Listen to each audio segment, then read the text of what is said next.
Assalamualaikum warahmatullahi wabarakatuh. Teman-teman, di sini saya akan menjelaskan tentang sejarah singkat tata surya dan pembagiannya.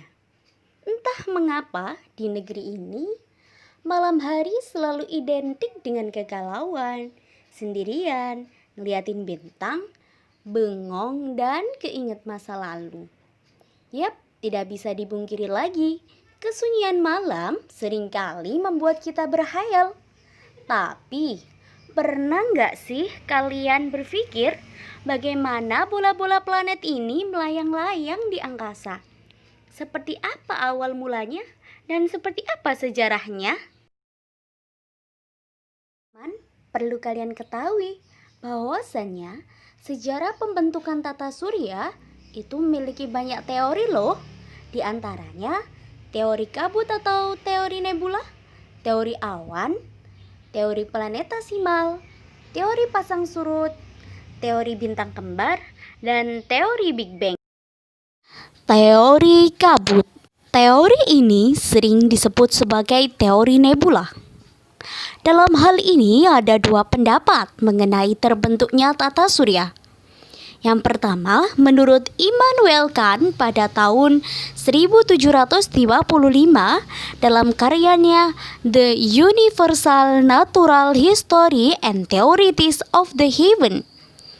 Ia berpendapat bahwa pada awalnya, kabut dan gas yang ada di angkasa berputar lambat dan membentuk cakram pipih dengan beberapa inti massa. Nah, inti massa yang berada di tengah memiliki suhu tinggi yang berpijar lalu membentuk matahari. Sementara pada bagian inti di pinggirnya mengalami pendinginan dan perlahan-lahan menjadi planet yang mengorbit pada matahari. Kedua, menurut Pierre-Simon de Laplace tahun 1796 dalam bukunya Exposition of a World System. Berbeda dengan Kant yang menyatakan bahwa tata surya berasal dari kabut gas yang berputar lambat. Laplace berpendapat bahwa tata surya kita berasal dari kabut gas yang berputar sangat cepat dan mempunyai suhu yang sangat tinggi. Oleh karena itu, perputaran yang sangat cepat membuat berbagai materi bola gas terlempar ke sekelilingnya. Lama-kelamaan, bola-bola padat itu berubah menjadi planet-planet, sedangkan sumber bola gas panas yang berada di pusat menjadi matahari.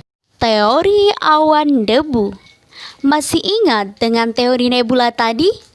Nah, teori ini kurang lebih seperti itu.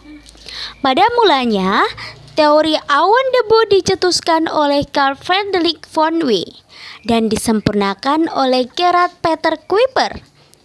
Pada dasarnya, ia mengatakan bahwa tata surya berawal dari awan debu yang berkumpul dan berputar menyerupai cakram, lalu berubah bentuk menjadi planet dan matahari. Mirip kan? Namun, yang membedakannya adalah proses. Dalam teori ini terjadi proses pemampatan, yang mana partikel debu akan tertarik pada bagian pusat awan, membentuk bola, dan lama-kelamaan menjadi cakram.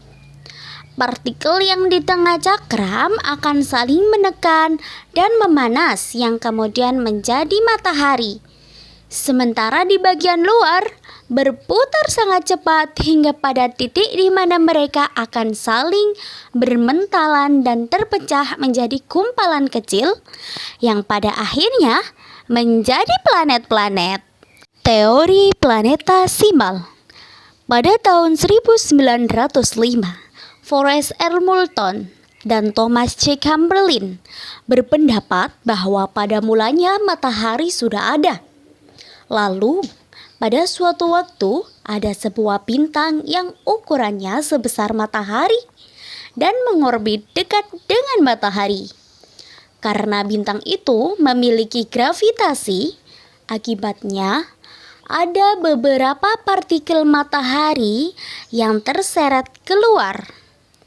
Partikel yang terseret jauh akan mengambang di angkasa dan lama-kelamaan akan mengumpul menjadi partikel-partikel kecil yang menyatu serta mengeras menjadi berbagai planet. Teori pasang surut. Hah? Pasang surut? Bukannya air laut yang mengalami pasang surut? Apakah di angkasa juga ada laut? Bentar, bukan seperti yang kalian bayangkan ya. Sebenarnya teori pasang surut ini mirip dengan teori planetasimal. Jadi, ceritanya matahari sudah ada sejak dahulu kala. Kemudian, lewatlah suatu bintang yang lebih besar yang mengorbit dekat dengan matahari. Akibat dari tarikan gravitasi bintang besar tersebut, gelombang pasang matahari tertarik oleh bintang tersebut. Nah, oleh karena itu, teori ini dinamakan sebagai teori pasang surut. Teori bintang kembar. Teori ini mungkin cukup unik dan berbeda dengan teori-teori sebelumnya. Teori ini ditemukan oleh Raymond Arthur Littleton pada tahun 1956. Menurutnya, pada zaman sebelum terbentuknya galaksi, terdapat dua bintang raksasa di luar angkasa. Yap, betul sekali. Oleh karena itu dinamakan teori bintang kembar. Namun, pada suatu waktu datanglah bintang yang ketiga yang menabrak salah satu bintang dan membuat keduanya hancur.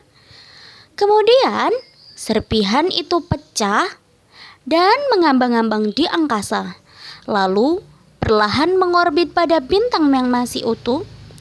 Dan serpihan inilah yang kemudian saling menyatu dan memadat menjadi planet, serta bintang yang masih utuh itu kini kita kenal sebagai matahari. Teori Big Bang. Teori ini merupakan teori yang paling terkenal di antara semua teori dari sejarah pembentukan tata surya. Pada suatu hari, Hubble mengamati benda langit yang kemudian dari pengamatan tersebut ia menyimpulkan bahwa benda langit akan terus berkembang. Dan jauh sebelum Hubble menemukan pengamatan ini, Georges Lemaitre, seorang astronot dan fisikawan asal Belgia, telah menemukan pendapat tentang teori Big Bang pada tahun 1927.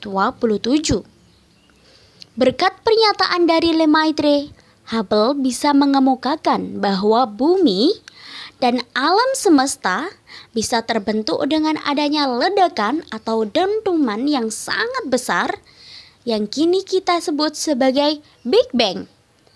Nah, partikel yang dipancarkan oleh ledakan tersebut mulai meleleh dan dipadatkan oleh gravitasi.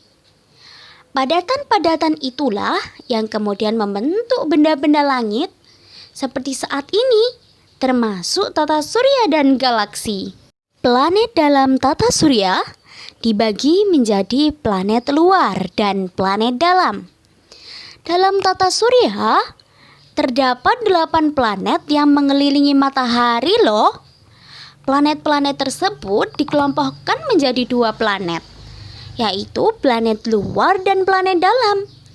Planet dalam merupakan planet yang terdekat dengan matahari, seperti Merkurius, Venus, Bumi, dan Mars.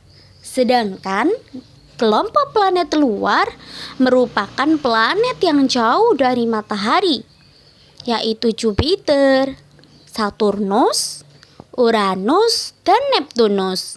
Nah, rupanya planet dalam dan planet luar dibatasi oleh sabuk asteroid yang terletak di antara Mars dan Jupiter. Lantas, apa sih itu sabuk asteroid? Sabuk asteroid adalah kumpulan asteroid yang bergerak bersama-sama dan berevolusi mengitari matahari. Planet dalam lebih sering kita sebut sebagai planet kebumian atau planet terestrial. Sedangkan planet luar lebih kita kenal sebagai planet Jovian karena ukurannya yang raksasa dan banyak mengandung gas. Baik teman-teman, kini sudah mengerti kan tentang sejarah singkat tata surya dan pembagian planetnya? Lah, kita sambung lagi pada video yang selanjutnya. Nantikan ya. Dan mungkin cukup sekian dari saya untuk video sejarah singkat tata surya dan pembagiannya. Dan sampai jumpa.